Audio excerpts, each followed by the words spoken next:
అది 2021 ఆగస్టు 7 హోరాహోరీగా ఒలింపిక్స్ జరుగుతున్న రోజులవి. ఆ రోజు ముందు వరకు అథ్లెటిక్స్ లో స్వతంత్ర భారతదేశానికి పతకమే లేదు. అసలు కలలో కూడా స్వర్ణ పతకం ఊసే లేదు. కానీ ఆ రోజు ఒక అద్భుతం జరిగింది. వీరుడొచ్చాడు, బల్లెం తీసుకుని పరుగందుకున్నాడు. మెరుపు వేగంతో ఆ బల్లాన్ని బలంగా విసిరాడు. కట్ చేస్తే ఒలింపిక్స్ లో అథ్లెటిక్స్ లో కేవలం పతకమే కాదు, ఏకంగా బంగారు పతకాన్నే భారతదేశానికి అందించాడు.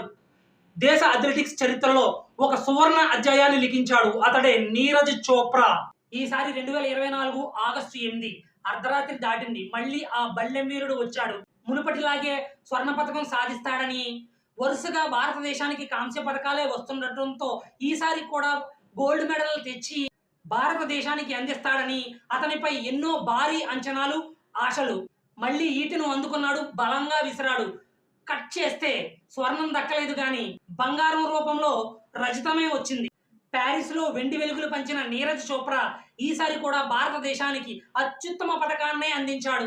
ఒలింపిక్స్ లో వరుసగా స్వర్ణం, రజతం దక్కించుకున్న ఆటగాడిగా చరిత్ర సృష్టించాడు. Hats off Neeraj Chopra. Information నచ్చితే మన ఛానల్ని సబ్స్క్రైబ్ చేసి పక్కనే ఉన్న గంట సింబల్ని ఆల్లో పెట్టుకోండి.